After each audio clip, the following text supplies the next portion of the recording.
इस कहानी के कल वाले भाग में आपने देखा कि कैसे रानू चिड़िया अपने पति के मर जाने के बाद अपने भाई के पास चली जाती है और फिर कैसे उसका भाई अपनी बहन के हिस्से की जायदाद अपने नाम लगवा लेता है और फिर उसकी भाभी उसे उसके छोटे से बच्चे के साथ घर से निकाल देती है। चलो जान छूटी उस मनहूस से। अब वो चली गई है, अब ऐसे बातें करने का क्या फायदा। तुम्हें बड़ा दुख हो रहा है। उस चोरनी को मनहूस ना कहूँ तो और क्या कहूँ। अपना पति खा गई, इस घर में आई तो माँ जी मर गई और अब चोरी करते पकड़ी गई। क्या क्या करतूत बताऊँ मैं तुम्हें उसके।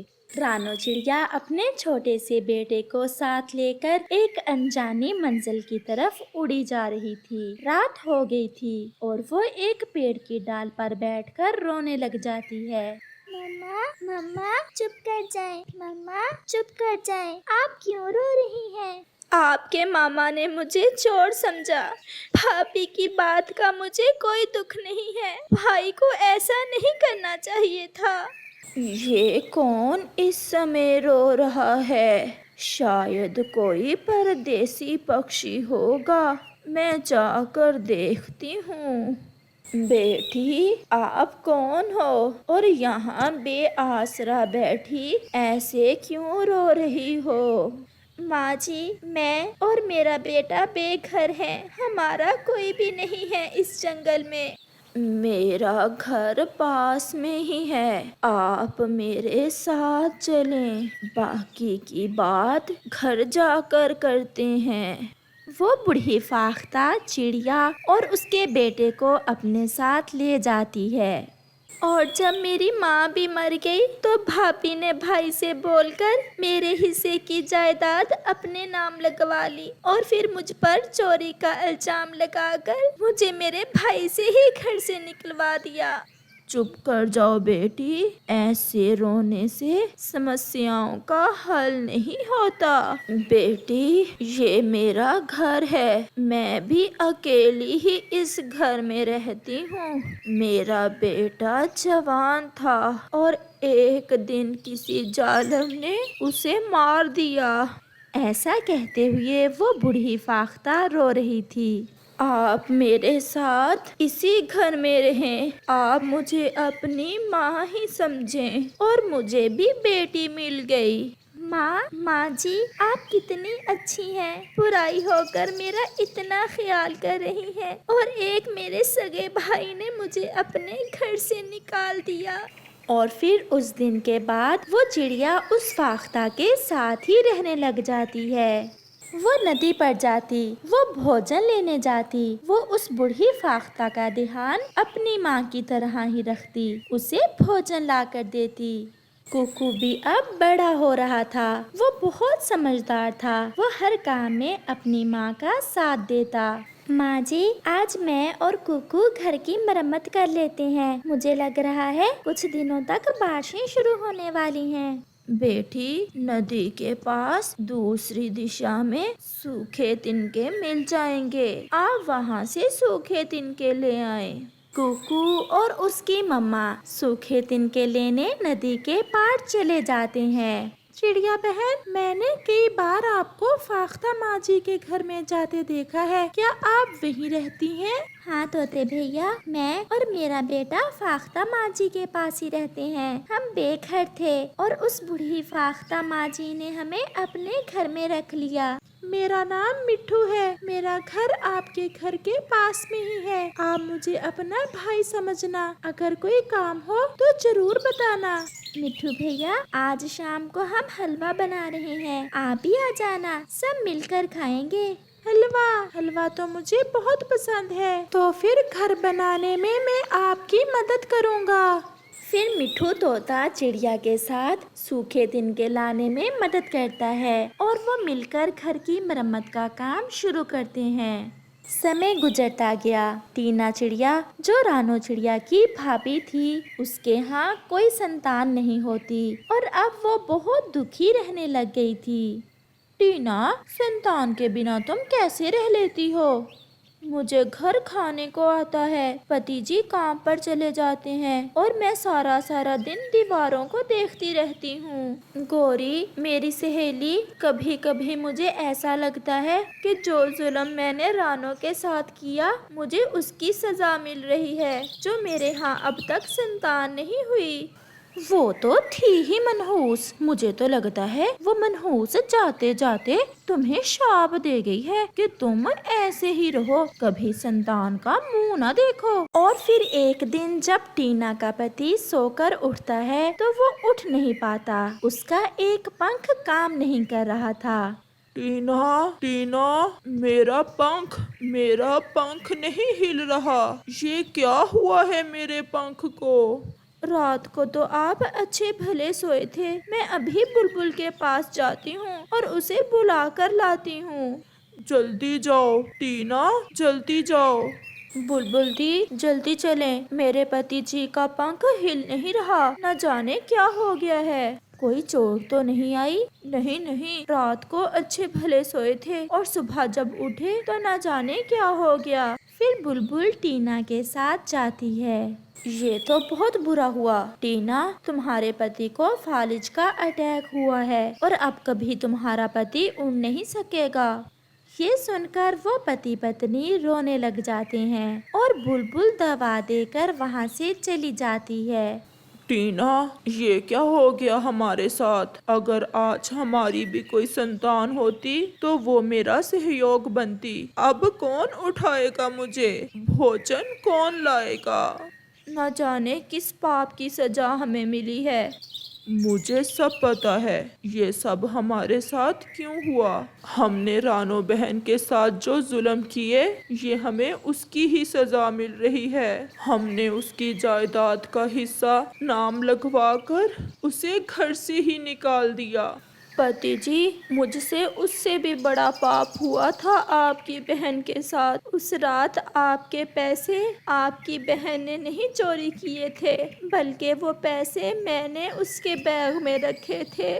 अब हमें जो सजा मिल रही है उसका एक ही उपाय है, आप मेरी बहन को बुला कर लाएं। मैं अपनी बहन से माफी मांगना चाहता हूँ। मैं आज ही जाती हूँ। मुझे गौरी ने बताया था कि वो फाख्ता के घर में रहती है। फिर टीना चिड़िया रानो चिड़िया के पास जाती है। आज ही तुम्हारे भाई को फालिज का अटैक हुआ है, वो आपको बुला रहा है। रानो, वो माफी मांगना चाहता है आपसे। मैंने बहुत मुश्किल से जीना सीखा है, अब आप क्यों फिर से मेरे पुराने जख्म ताज़ा करने आ गई हैं? हमें माफ कर दो रानो, हम बहुत दुखी हैं। मेरे यहाँ संतान भी नहीं हुई। जो किसी को दुख देता है वो हमेशा दुखी ही रहता है। आप जाएं यहाँ से और मेरी बेटी को परेशान ना करें। जाएं भाभी, भगवान के लिए आप यहाँ से चली जाएं। मुझे भगवान ने सब कुछ दे दिया है। मेरे पास घर भी है, माँ भी है, मेरा बेटा मेरे पास है। मिठू भी वहाँ आ जाता है और मैं रानो का भाई। ये सब देख टीना रोती हुई वहाँ से चली जाती है और वो जाते जाते ये सोच रही थी कि उन्होंने कैसे बेआसरा करके उस चिड़िया को घर से निकाला था और आज उसके पास हर खुशी थी। जब टीना घर वापस आती है तो उसका पति मर चुका था। टीना बाकी की जिंदगी अकेले ही रोते हुए गुजारती है। इस कहानी से हमें सीख मिलती है कि किसी के साथ भी कुछ गलत करने से पहले सिर्फ इतना सोच लेना चाहिए कि अंत में हमारे साथ भी ऐसा ही होगा। चिड़िया के 2 अंडों से 2 छोटे छोटे बच्चे आज बाहर निकले थे, इसलिए वो चिड़िया आज बहुत खुश थी। वो अपने बच्चों से बातें कर रही थी। मेरे बच्चे तो बहुत सुंदर हैं और चोंच तो पूरे जंगल में सबसे ज्यादा सुंदर है मेरे बच्चों की। मेरी मम्मा के पंख भी बहुत सुंदर हैं। वो छोटा सा परिवार एक दूसरे से ऐसे प्यार कर रहा था। पास में ही एक कौवा और कौवी रहते थे जो बहुत शैतान और शरारती थे। कौवी जब चिड़िया के छोटे छोटे बच्चों की आवाज सुनती है तो वो अपने पति से कहती है, पति जी, तुम तो जानते ही हो मुझे किसी के शोर में नींद नहीं आती। और आज तो चिड़िया के अंडों से बच्चे भी निकल आए हैं। देखें तो कैसे चूं चूं कर रहे हैं। कुछ करें इन बच्चों का। मैं जाता हूँ चिड़िया के घर और चिड़िया से बात करता हूँ। चिड़िया, अपने बच्चों को चुप करा लो। मेरी पत्नी को ऐसे शोर में नींद नहीं आती। कौवे भैया, छोटे बच्चे तो सभी के ऐसे बोलते हैं। मेरे बच्चे कौन सा नहीं बोल रहे हैं और आपके घर तक कौन सा जाती होगी मेरे बच्चों की आवाज। मैंने सीधे से कहा है कि अपने बच्चों को चुप करा लो। अगर ये चुप नहीं करते तो कहीं और जाकर अपना घर बना लो। अच्छा यही है, तुम अपनी माँ वाले जंगल में ही चली जाओ। मैं क्यों चली जाऊं? अगर जाना है तो तुम खुद चले जाओ। मैं तो यही रहूंगी अपने घर में। कौवा तो गुस्से से लाल पीला होकर वहाँ से चला जाता है। ये चिड़िया ऐसे बातों से नहीं मानेगी। इसको कोई सबक सिखाना ही पड़ेगा। तुम घर में ही रहो। मैं पास वाले जंगल में हवाओं की रानी के पास जाता हूँ और उससे कहता हूँ कि आकर चिड़िया का घर गिरा दे। ना रहेगा चिड़िया का घर और ना रहेगी चिड़िया यहाँ। क्या हवाओं की रानी आपकी बात मान जाएगी? मेरी अच्छी दोस्ती है हवाओं की रानी से। फिर कौवा वहाँ से जाता है। वो बहुत तेज उड़ रहा था। कर लो शोर चिड़िया के बच्चों। मेरे पति जी भी गए हुए हैं हवाओं की रानी को बुलाने। थोड़ी ही देर में तुम्हारा घर हवाओं में उड़ जाएगा और साथ में चिड़िया का परिवार भी। वह हवाओं की रानी के पास पहुँच जाता है। हवाओं की रानी, मैं एक काम से आया हूँ आपके पास। बताएं कौवे जी, क्या काम कर सकती हूँ मैं आपका? रानी जी, मेरे जंगल में नदी के पास मेरे घर के साथ ही जो घर है वहाँ एक जालम चील रहती है। वो आए रोज मुझे मारती है। आप मेरे साथ आएं और उसका घर अपनी हवा की शक्ति से उड़ा दें। पहाड़ों के पास जो घर है? नहीं, नदी के पास। अच्छा, अब मैं बूढ़ी हो गई हूँ ना, इसलिए मेरी याददाश्त बहुत कमजोर हो गई है। क्या निशानी है उसके घर की? मुझे कैसे पता चलेगा कि कौन सा घर चील का है? नदी के पास दो ही तो घर हैं। जो पेड़ के नीचे है वो मेरा घर है और जो पेड़ के ऊपर है उसमें वो जालम चील रहती है। कितने? 5 घर है? रानी जी नहीं, 2 ही घर हैं। एक मेरा और एक उस चील का। आप मेरे साथ ही चलें। नहीं कौवे, मैं आपके साथ नहीं जा सकती। मेरी रफ्तार बहुत तेज है। आप मेरे पीछे पीछे आए और मैं उस चील की बच्ची को जाकर सबक सिखाती हूँ जो ऐसे पक्षियों को तंग करती है।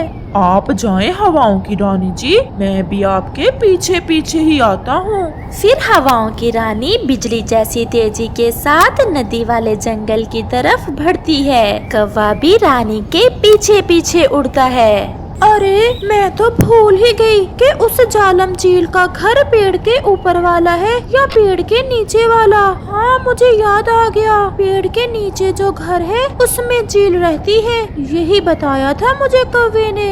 फिर हवाओं की रानी जो घर पेड़ के नीचे था उसकी तरफ बढ़ती है और उसे अपने साथ उड़ा लेती है। अरे, ये क्या हो रहा है? ये इतनी तेज हवा कहाँ से आ गई?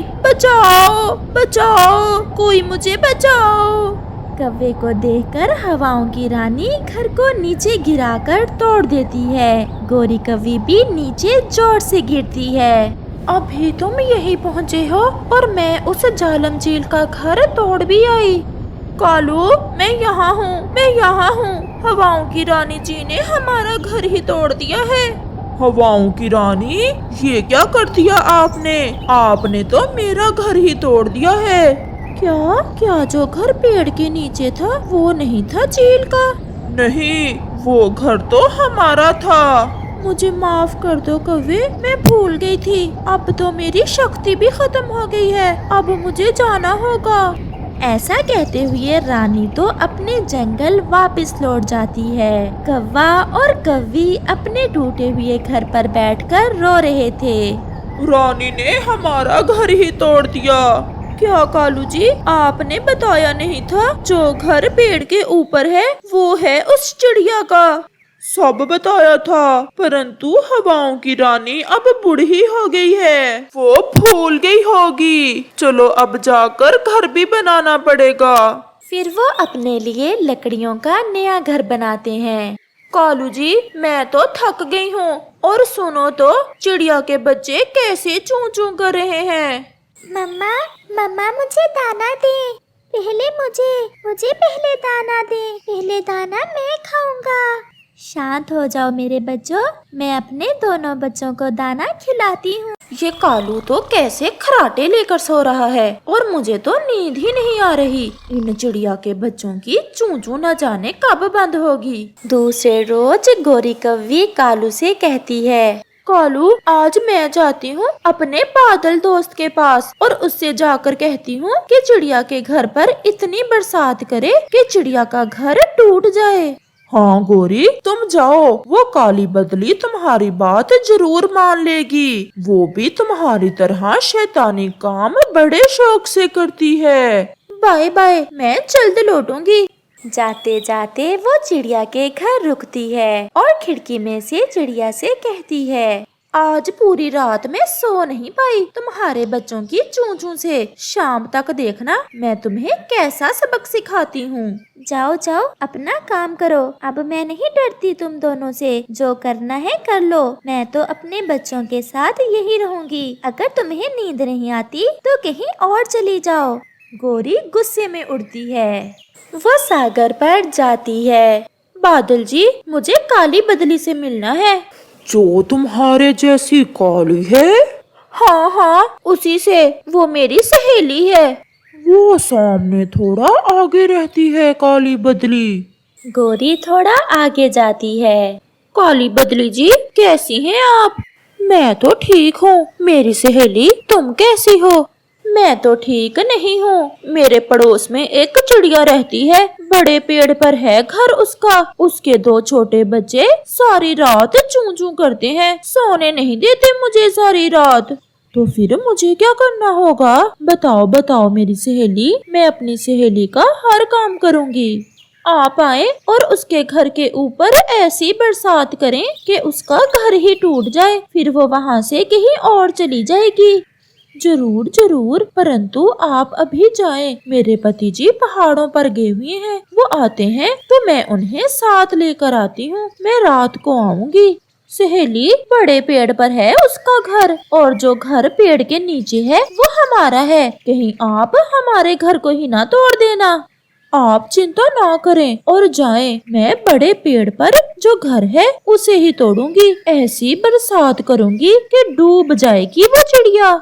कौवी चली जाती है। गोरी, कब आएगी तुम्हारी सहेली? मेरी सहेली काली बदली रात को आएगी अपने पति के साथ, और ऐसी बरसात करेगी कि चिड़िया डूब कर मरेगी या भाग जाएगी यहाँ से। ऐसे ही रात भी हो जाती है। मेरी मम्मा सबसे प्यारी, मोटी मोटी आँखों वाली, मेरी मम्मा सबसे प्यारी। बच्चे मेरे कितने सुंदर, जान है मेरी इनके अंदर। चिड़िया और उसके बच्चे ऐसे खेल रहे थे। कर लो शोर शराबा, आज आखिरी रात है चिड़िया तुम्हारी इस जंगल में। आधी रात हो जाती है। कौवा और कौवी भी सो जाते हैं। आधी रात को काली बदली भी अपने पति को साथ लेकर पहुंच जाती है। वो काली बदली जोर से गरजती है और चिड़िया के घर के ऊपर जाकर बरसात शुरू करती है, परंतु चिड़िया का घर तो सुरक्षित था। चिड़िया के घर में कहीं से भी पानी नहीं आता। हमारी सहेली की दुश्मन का घर पेड़ के ऊपर है, मुझे भी बरसना होगा, फिर ही पानी पेड़ तक पहुँचेगा। ऐसे काली बदली का पति भी बरसात शुरू करता है। मिनटों में हर तरफ पानी ही पानी हो जाता है। कौवा और कौवी का घर तो पेड़ के नीचे था, उस कारण उनके घर में पानी जमा हो जाता है और उनका घर पानी पर तैरने लगता है। कालू उठो, कालू उठो, मेरी सहेली तो आ गई। वो बरस भी रही है, परंतु घर फिर से हमारा ही टूट गया। ये तो हमने सोचा ही नहीं कि पहले हमारा घर पानी में बहेगा, फिर ही चिड़िया का घर टूटेगा। फिर बादल और बदली का पानी भी खत्म हो जाता है और वो वापस चले जाते हैं। चिड़िया अपने घर में सुरक्षित सो रही थी। कौवा और कौवी पानी में तैर रहे थे। फिर उन्हें पता चलता है जो किसी का बुरा सोचता है अंत में उसका अपना ही बुरा होता है।